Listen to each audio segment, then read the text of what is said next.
was just trying to think of, what are the themes, I guess, that come up. And I suppose, to some extent, there's something about empowerment versus regulation. And I was told that we have to be very practical. This is a summit, not a conference. So being very practical. I'm just trying to think, what are the... We kind of know the problem. We've kind of heard lots of solutions. As with everything in climate change, we still don't seem to be able to do the sensible thing, do the right thing. So I'm just wondering from each of you in turn, either can you just share with me what do you think the bottleneck is, or what do you want us to really focus on?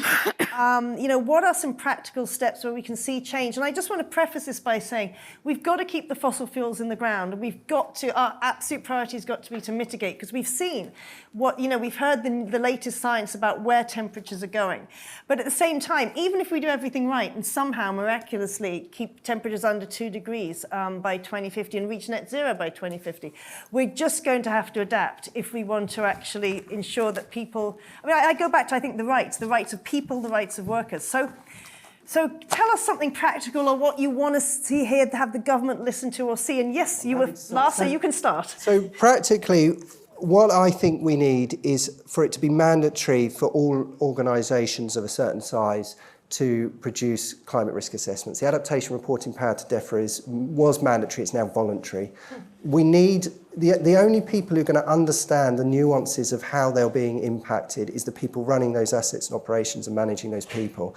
And we need to have that in place so that they are forced to get on top of that issue, and also that we have a complete picture, because climate change impacts don't stop at the boundary, so we need everyone to understand their climate change risks, how to deal with them, because we're also dependent on each other, and we've done interdependencies work. If I may, just on the point about mitigation, I agree. I'm at great pains to highlight how this is all integrated. If we do not adapt, we will not mitigate, we will not get to net zero, because we won't be coping. It's all the same thing. It's not about running away from something bad, it's about running towards something brilliant. A nature-aligned, people-aligned world that is about health and well-being and good quality of life. It's a positive vision we're running towards. It's not just a short-term problem we're dealing with, and it has to be done as one. Thank you so much. I think we've got Candice in the room who, I think, is Candice in the room? Candice Howarth, who has one of the key people who talks about, thinking about adaptation and mitigation together. And I think the positive message is also really important. Yes, who's got some... Yep. Oh. No, please. Yeah, I think, and just to reiterate my controversial point earlier, that we need something concrete to work towards that people can engage in. I totally agree that we need better reporting structures and accountability of employers, but we need workers to be able to engage with this, and it needs to be an accountability from worker to who employs them.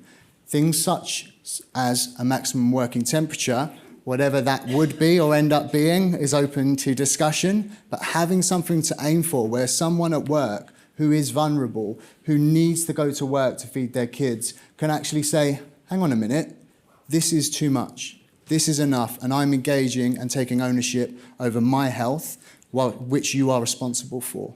So there needs to be something apparent that people can do. I think broadly speaking, we need to be looking at this hazard at work like any other hazard. We've got asbestos in public buildings, which is killing people because they're exposed to it. We've got issues of violence, which is killing people because of it. We need to take this seriously. Vulnerable people are protected at work, and I think that needs to start from looking at what the regulation is, how it can be improved, and bringing it up to the modern era. Now, we know that the current government has made commitments to modernising health and safety regulation. We need to see some steps towards that in the context of climate change, and I think that needs to be a key focus. Awesome. I'll build on that.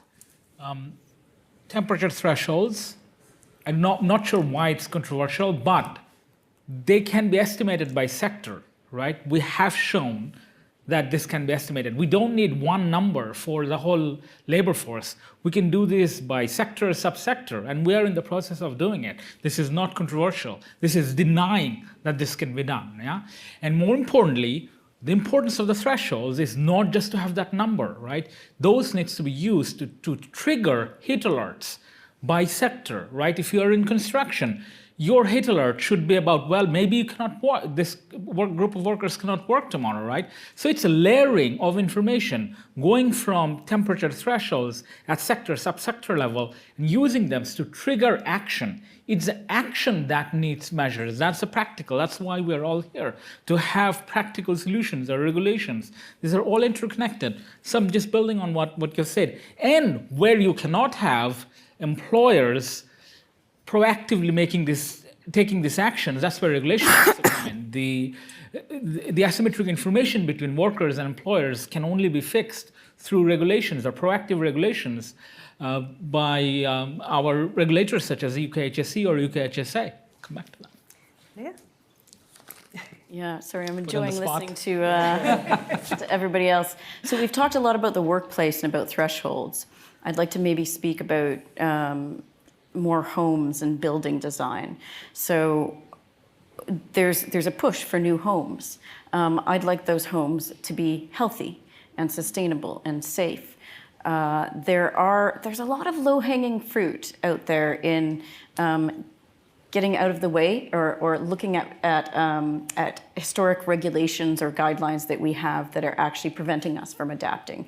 So we need to be able to probably move towards putting shutters on our windows like they do in the Mediterranean.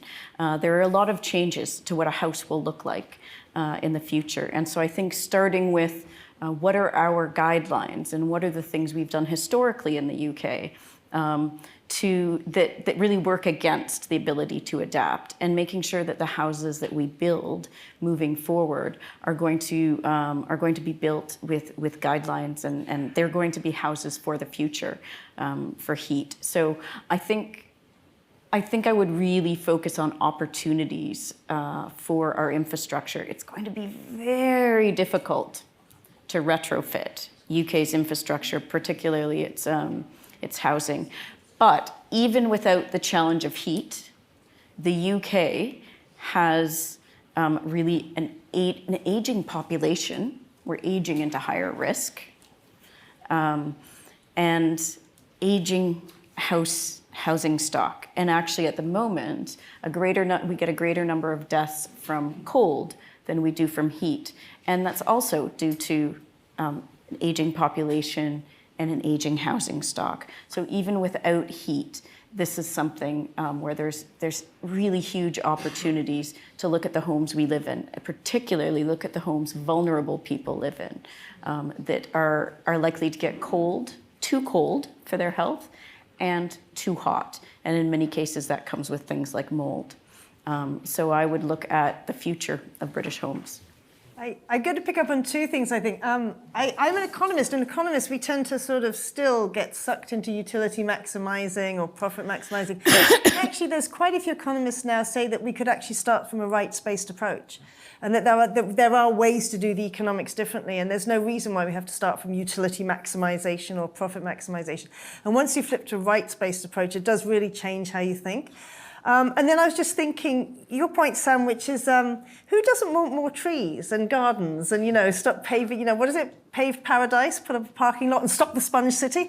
But I think the nature-based solutions, there's so much evidence, isn't there, that tree-lined streets are just cooler, and having trees, and it also helps with pollution. So I think, again, it's an integrated approach. It's not just mitigation adaptation, it's also nature. This is why the positive vision and the benefits is so important. The majority of people in London don't have access to cars, but we know that a lot of our streets are lined with parking, and these cars are only actually used about 6%, 4% of the time. So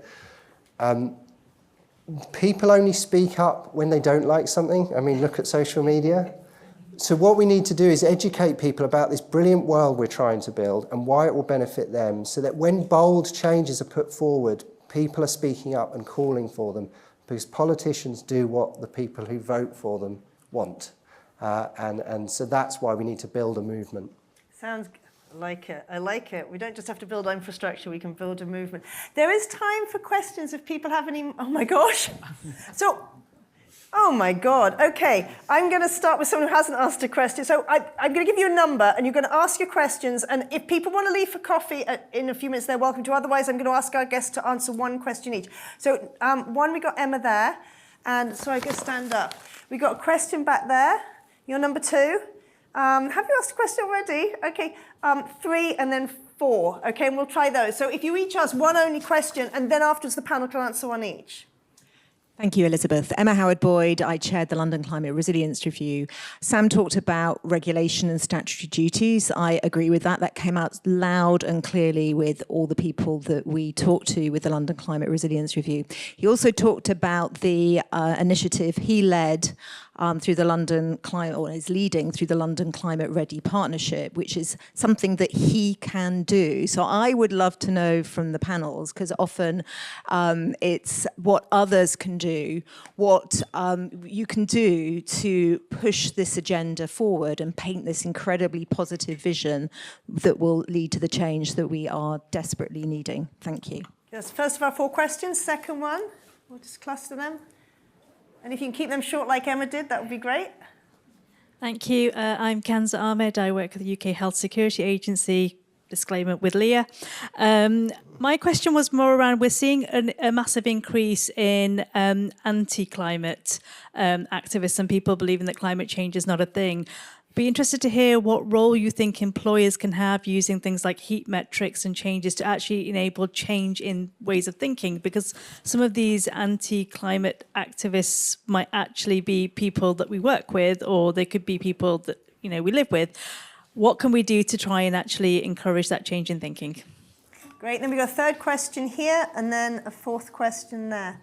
Can we run a mic here? Yeah, brilliant. Okay, and then get the 4th one lined up. Hello, Hanna Palubinsky from Maastricht University. It's more a quick comment on that controversial point on the body being able to adapt to heat. I just want to mention that this is, of course, a conference run or like a summit run by the Physiological Society, and saying that it doesn't exist is very much ignoring a big line of physiological research that has been done over decades. And of course, it's not going to solve all the solutions, but I think you also talk about empowerment versus regulation. And I think empowering people by giving them information how to best prepare their body for heat waves, not just on the acute, like when they step into the tube and it's already hot, but really telling them, use the time beforehand to train your body to deal with heat better. I think that is one of the important mechanisms that can also make maybe a small change, but maybe a very significant change. Great, thanks for the comment. And then we've got our 4th question just behind you. Yeah.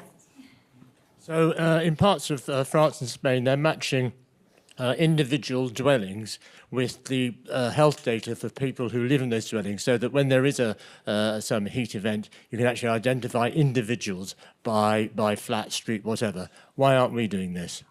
Great. If you can pick one question to answer each. The anti-climate one. Yeah, I think the question at the front here is a really good a really good comment around, okay, yes, I think we need improved regulation. We need markers which people can access and engage and be empowered. But this adaptation, this process now, regulation might come in a year or 2, 3, 10, we don't know when it will come. But what can be done through risk assessment processes, through adaptations that employers can make to people's working life is, as you just mentioned there, my brain's ticking here, is before you're expected to carry out your work, you have 20 minutes to get ready before you carry out that work, and that time being paid. So if employers are keen to ensure these adaptations take effect, that sounds like a really good idea. So people having that space to get used to what they're going into right now. And this is always the balance that we try to tread, is that our members are going to work today, tomorrow. We want to see that change, but we need real changes that reduce risk today. And that's a good example. Great. Leah? Sure, I'll respond to the last question. Good questions, by the way. I really like them, penetrating. So can we identify and target individuals who are highly vulnerable and maybe consider as well their dwellings? So the answer is yes, we are kind of looking at that and considering that. There are a lot of privacy issues with really kind of getting access to, and who should have and who does have access to the data at the level of the individual, as well as who who are those that can take action? So is it warning an individual, but they might not have agency?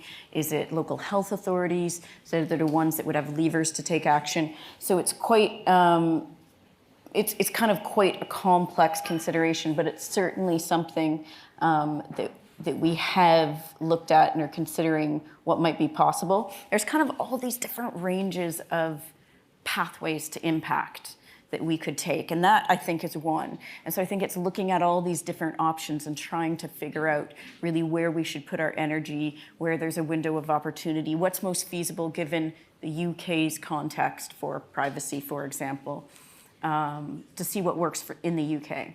Very quick answers from Shaw and Sam, because we can't go more than 5 minutes over. I'll focus on Emma's question, what can we do? Focus on the win-wins. That's how we're going to convince more employers to take actions. And that also connects to the question on anti-climate activism. If we focus on the win-wins, that also becomes easier for employers to convince their employees or whoever is still skeptic that this is good for their business. It's good for their profitability, good for their paychecks. So you bring everything together, you connect them, you win as a whole. That's my focus. Final words from Sam. Okay, so I'm speaking as Deputy Chair of the London Climate Ready Partnership, because what I might say might make some people feel a bit uncomfortable. Sustainability is ultimately about decisions. Who is making decisions, who's included in decision making, who has power, and what their values are. Sustainability happens in a place, it doesn't happen in sectors. It's about how everything comes together to enable and encourage people and communities to live sustainable lives. We are ultimately citizens, we're not consumers. A sustainable economy for me is ultimately about distribution of power in terms of wealth and ownership. That's why all of this is all interlinked. So these messages we are hearing are deliberate, in my opinion, to persuade people to support things that will actually disbenefit and disadvantage them.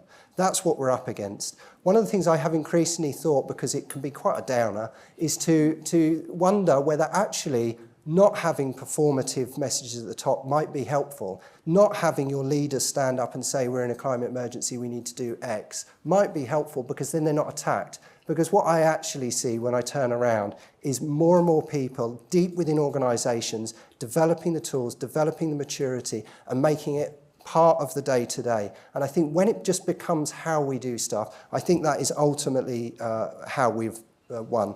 And if you come up against anyone who denies climate change, they can't deny weather. So why would you not care about an externality that's going to impact you or your operations? What an amazing panel, and what amazing participation. Thank you.